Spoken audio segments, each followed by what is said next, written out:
TikTok's favorite messy mom just lit the internet on fire, and not in a good way. Stephanie Jenkins, the chaotic matriarch of family drama content, is now facing a new round of accusations that have people genuinely alarmed. Forget the influencer drama.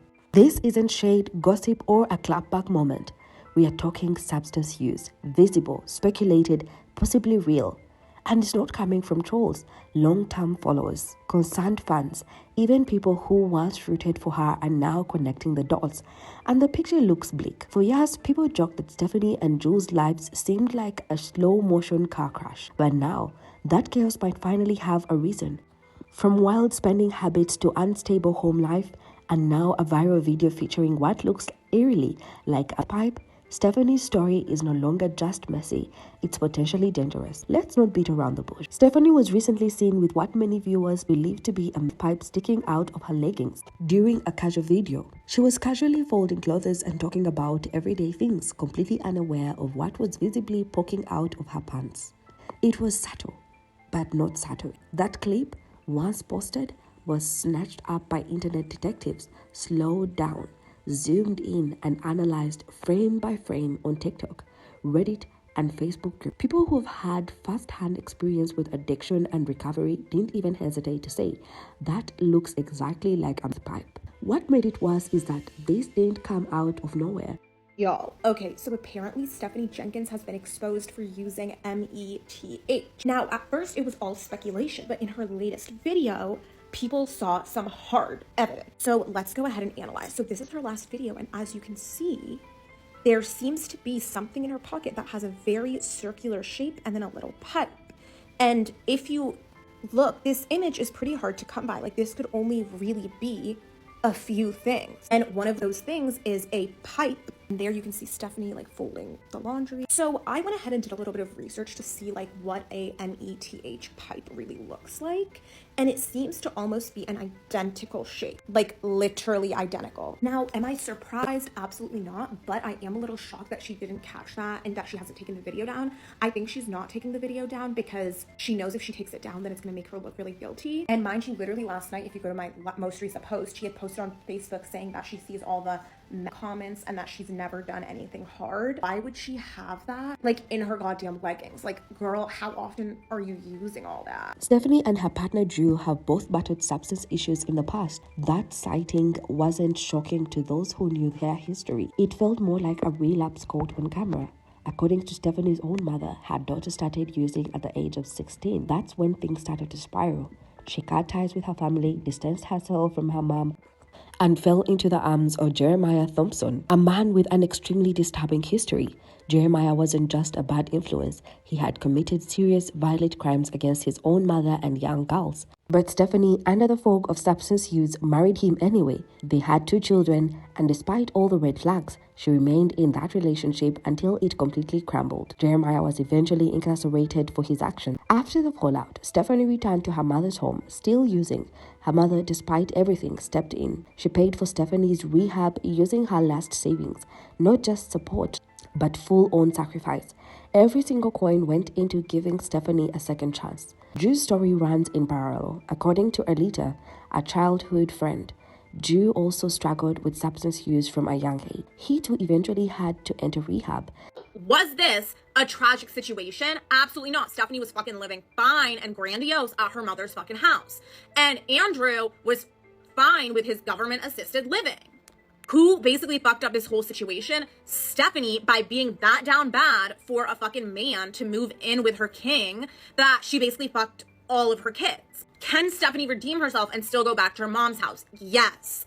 Is Stephanie going to do that? No, because she's obsessed with that fucking man. Oh, also, I forgot to mention, at the time that Drew was in that one bedroom, he was working an actual fucking job.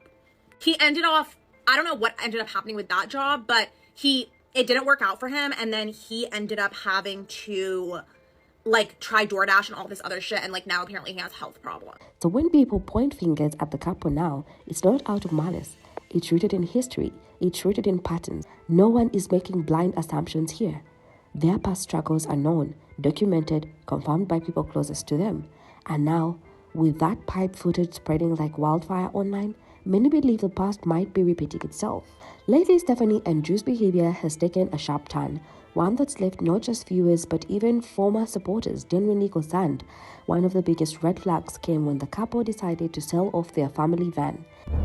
It's a financial decision. It's not something that, it's not like we can't afford both vehicles, because if we really pushed and grind and get it together, we could, but it makes other opportunities just a definite no for us. And we had a lot of summer goals. We wanted to move. We wanted to be able to camp a couple times this summer. And our van is going to need like $2,500 put into it. And that would just really put a damper on us being able to do any of those summer plans. So, and the fact that we're already paying $700 a month for it, basically just to sit and not be able to go more than 2 or 3 miles at a time. Now my hubby, he is the type to work himself to the fucking bone and carry financial stress, and he won't say shit to me. And I was just like, baby, something's going on. You need to talk to me. And he's like, babe, if we don't do something about the vehicles, we're not going to be able to move. It's just not a reality for us. And I'm like, dude. Now, this wasn't just any vehicle. It was a large enough to fit their entire family, all 5 children included. Replacing that van with a silk expensive Jetta, a car that can barely fit 4 comfortably, raised serious questions. The decision seemed baffling. Why opt for a flashy car that doesn't serve your family's needs over practical housing or even reliable transportation for everyone? To some, it felt like a midlife crisis. To others, it felt like self-sabotage, especially considering that during this same period, Stephanie was making frequent online posts asking for help, sympathy, and sometimes even financial support. Hold the hell up. So the Jenkins have a brand new 2024 car. You're a family of 7 with a 2024 car, Volkswagen. Drew is on his page posting about it. Why wouldn't you go out and buy an RV or something? You're literally buying something you can't even fit your entire family in. But people will try to drag me for making videos like this. When this family posts their entire life on the internet for everyone to see and uses their kids for content. They have their 5 kids living in a hotel room, but they could go out and buy a new car. That does not fit everyone. Like, put your thinking cap on. Why are your priorities so messed up? And I thought Drew didn't have a driver's license, so couldn't do Uber or anything like that. I really hope you're using this car to go put in house applications or job applications at this point.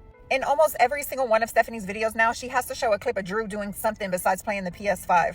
I feel so bad for these kids. They clearly have some kind of money. They shop at Target, and we know Target is not cheap. But you can't get your kids out of that situation, and you're buying brand new cars.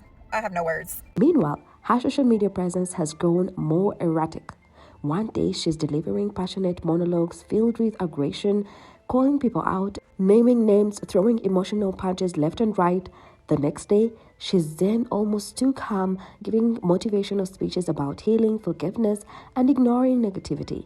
It's all a roller coaster, and viewers are noticing the world splash. Many have pointed out that her eyes appear red and unusually dilated in some of these videos, which for those familiar with substance use is a textbook sign of being under the influence. But the real moment that sent alarm bells ringing came with Drew's medical emergency.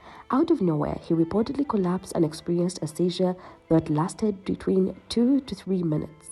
It was serious enough to call in paramedics, and the first question they asked, "Has he taken anything?" wasn't meant to insult anyone. It was protocol, standard, basic medical triage. Yet Stephanie didn't see it that way. She exploded on camera, calling the inquiry racist and acting as though they had accused Drew of a crime. What puzzled many was her reaction. Why the rage? Why the deflection? Especially when it was about potentially saving Drew's. And even more puzzling, Drew was discharged from the hospital without extensive tests or follow-up scans. Many speculated that the cause of the seizure wasn't something neurological or health-related, but possibly substance-induced, because hospitals don't just send someone home lightly after a seizure, not unless they have already ruled out other possibilities. And when you line it all up, the questionable financial decisions, the emotional instability, the physical signs, the seizure followed by a suspicious quick discharge, it all starts to paint a troubling picture, one that feels eerily familiar to their past. When the internet labeled her methane, Stephanie didn't just brush it off or stay quiet. She went straight to Facebook and unleashed a long, emotional, and highly defensive rant.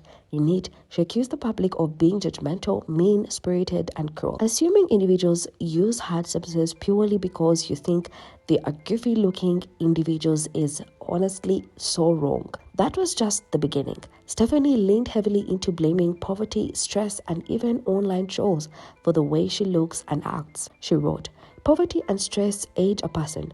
I pride myself on the fact that I never touched nothing hard.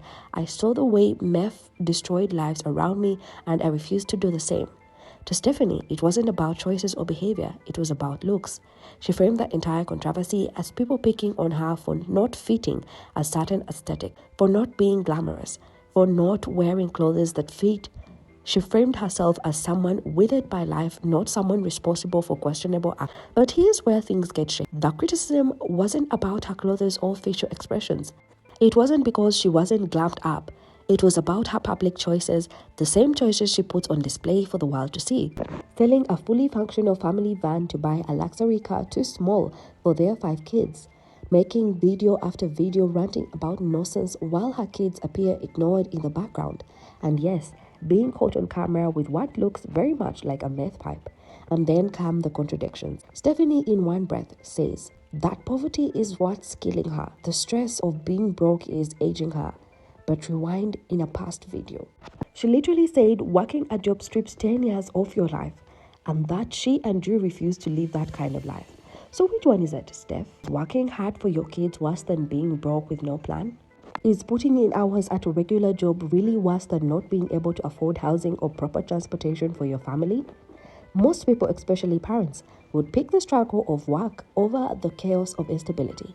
But Stephanie, instead of taking a moment for self-reflection, decided to go after the people holding up a mirror she refuses to look into. Because when someone's life decisions are endangering innocent kids, it's not about shaming, it's about accountability. Stephanie claimed she never touched anything hard. She wanted the world to believe she had never fallen that deep. But her own mother tells a completely different story. According to her, Stephanie's substance issues were serious enough that she had to go to rehab, a decision not made lightly. And that rehab, it wasn't free. Her mother paid for it with the very last of her savings. That's not the kind of help you give someone just experimenting. That's the kind of help you give when someone is drowning. Rehab isn't for fun. It's not a retreat. It's a last resort lifeline when someone's life is spiraling. And Stephanie got that chance because her mom gave it to her. In contrast, Stephanie's Facebook post praised Drew for staying clean. Drew has been sober for on 6 years now. We don't buy alcohol at all. We don't even cook with it. But if they were both so devoted to living a clean and sober lifestyle, why are there so many red flags? Why the sudden defensiveness anytime substance use is brought up? Why keep denying, dodging, and deflecting? And most of all, why the pipe? This isn't just a viral moment. It's a warning sign. One that many are scared is being shrugged off for likes, clicks, and content. There's nothing funny or viral about 5 innocent children possibly growing up in a home clouded by substance use. If the rumors are true, the signs aren't just speculation but sad reality. Then what we are looking at is a full-blown tragedy disguised as content. Stephanie's wild online outbursts, Drew's mysterious seizures, the impulsive money decisions, and that pipe. Every moment adds up, forming a picture of 2 people who are either deeply in denial or completely unraveling in plain sight. And the sad part, people wanted to believe in them. There were those who rooted for Stephanie, who said, she's just overwhelmed, not unstable. Who said, she's just not struggling. But all of that started to crumble when that pipe appeared on camera. It shifted the tone, it shattered the illusion. Now we are left asking the hard questions. Stephanie purposely stirring controversy to keep the clicks and coins coming? Or is this the painful unraveling of someone who desperately needs help and refuses to admit it? Regardless of the answer, one truth remains. It's the kids who pay the highest. What do you think? Are people being too harsh? Or is this just a rare moment where internet speculation might actually be exposing something dangerously real? Drop your thoughts below because this might be one of the most disturbing influencer downfalls we've witnessed yet. One post, one pipe, and 5 lives caught in the fallout.